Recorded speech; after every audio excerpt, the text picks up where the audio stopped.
এই যে আমাদের পাপাঙ্কুশা একাদশী, এই পাপাঙ্কুশা একাদশী থেকেই কিন্তু আমাদের কার্তিক নিয়ম সেবা ব্রত আরম্ভ হচ্ছে, যেটাকে আমরা নিয়ম সেবা বলি।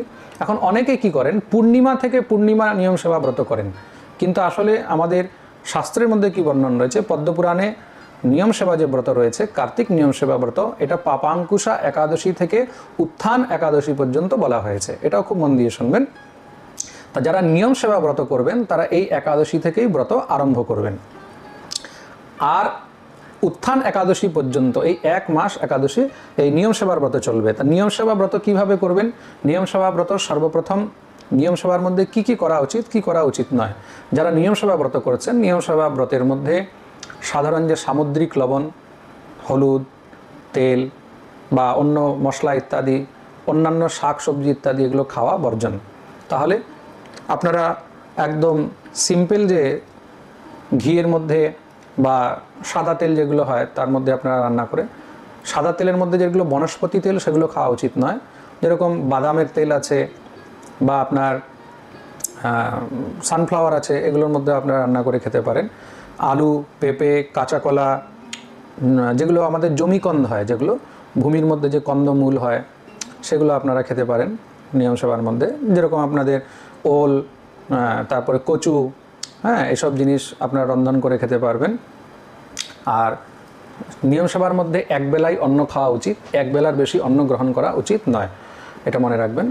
আর তার সঙ্গে প্রত্যেক দিন ব্রহ্ম মুহূর্তে স্নান, সাবান, তেল, শ্যাম্পু ইত্যাদি এগুলো লাগানো উচিত নয় যারা ব্রত করবেন তাদের জন্য। আর যারা এসব পারবেন না, যারা আমিষভোজী, তারা যদি শুধু নিরামিষও খেয়ে, মনে রাখবেন, শুধু নিরামিষ খেয়ে এই ব্রত পালন করেন, নিত্য 16 মালা জপ করেন, তাহলেও কিন্তু তাদের জন্য এটা অনেক কল্যাণকারী।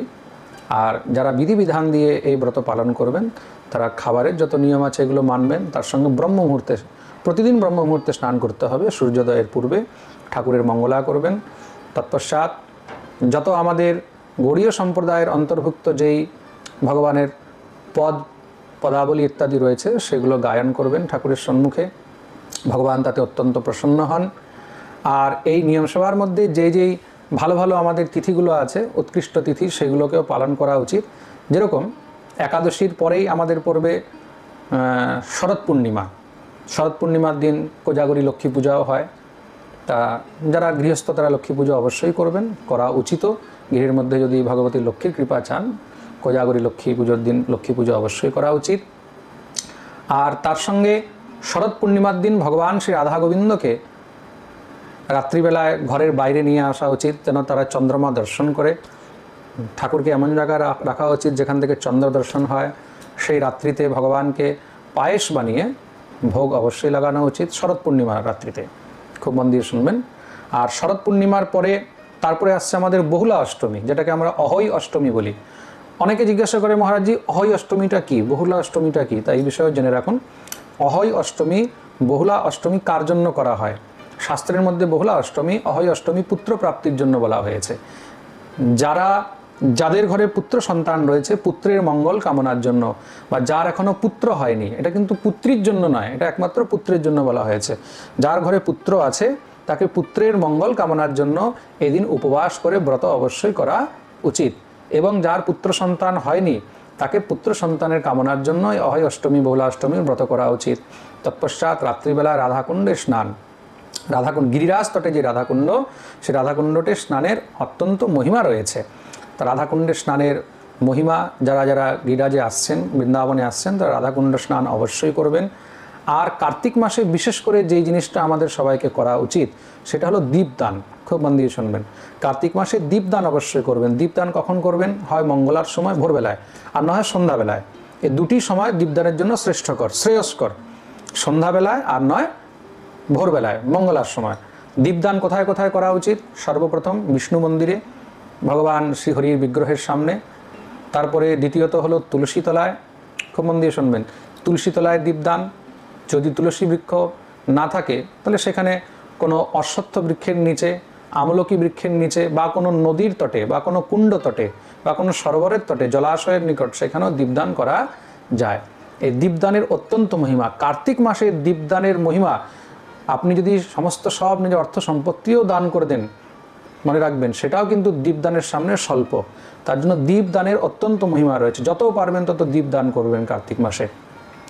আর ভগবানকে যদি তুলসী কাষ্ঠের মধ্যে ঘৃত দিয়ে, খুব মন দিয়ে শুনবেন, তুলসী কাষ্ঠের মধ্যে সেখানে যদি আপনি বাতি সুন্দর করে লাগিয়ে ঘৃত দিয়ে, ঘি দিয়ে জ্বালিয়ে যদি ভগবানকে আরতি দেখান, দীপদান করেন, তাতে ভগবান শ্রীহরি অত্যন্ত প্রসন্ন হন এই কার্তিক মাসে। তার জন্য এই কার্তিক মাসে দীপদানের অত্যন্ত মহিমা।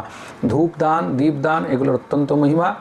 অন্নদান কার্তিক মাসে যত পারবেন তত করবেন, আর যত পারবেন তত জপ করবেন, হরিনাম জপ করবেন, আর পারলে বিষ্ণু সহস্রনাম, গোপাল সহস্রনাম নিত্য পাঠ করবেন। আর শুধু তাই নয়, এই কার্তিক মাসের মধ্যে ভাগবতের যদি মূল পারায়ণ নিজে করতে পারেন, ভাগবত যদি নিজে পাঠ করতে পারেন তাহলে খুব ভালো। আর না হলে আরেকটি আপনাদেরকে কথা বলে দিই, আমি সম্পূর্ণ ভাগবতের মূল পাঠ করেছিলাম গেল বছর কার্তিক মাসে। পুরো 1 মাস ব্যাপী আমি ভাগবতের মূল পাঠ করেছি, যেটা ইউটিউবে দেওয়া রয়েছে। পুরো একটা সিরিজ বানিয়ে দেওয়া রয়েছে মূল পাঠের, 1 দিন 2 দিন, পুরো 30 দিনের কার্তিক মাসের এক দিনের পুরো মূল পাঠ সিরিয়াল বাই সিরিয়াল দেওয়া রয়েছে। আপনারা যদি ভাগবতের মূল পাঠ নিজে নাও করতে পারেন, প্রতিদিন ঘরের মধ্যে ওই ইউটিউব থেকে ভাগবতের সেই মূল পারায়ণ ঘরের মধ্যে চালিয়ে দেবেন, শুনতে থাকবেন, শ্রবণ করবেন। কেন? শ্রবণ মঙ্গলম শ্রীমদাততম ভুবি গৃণন্তিতে ভূরিদা জানা। যদি আমরা পাঠ নাও করতে পারি, শুনলেও তাতে অত্যন্ত মঙ্গল। তাই কার্তিক মাসের মধ্যে আপনারা এইভাবে কার্তিক ব্রত পালন করবেন, ভগবানকে দীপ দান করবেন, খাবারের আহার বিহারের যে নিয়ম আছে সেগুলো মেনে চলবেন, আর ভাগবত মূল পারায়ণ নিজে পাঠ করতে পারলে করবেন, অন্যথা শ্রবণ করবেন। গোপাল সহস্রনাম পাঠ, বিষ্ণু সহস্রনাম পাঠ, জপ, যজ্ঞ ইত্যাদি যা পারবেন আপনারা অবশ্যই করবেন। কার্তিক মাসের অত্যন্ত মহিমা। আর বাকি যা যা নিয়ম আছে আস্তে আস্তে আমি মাঝে মাঝে বলতে থাকবো। আমরা এই কার্তিক মাস, দামোদর মাসের ব্রতবিধি এটাও শ্রবণ করলাম। রাধে রাধে, জয় রাধা শ্যাম সুন্দর।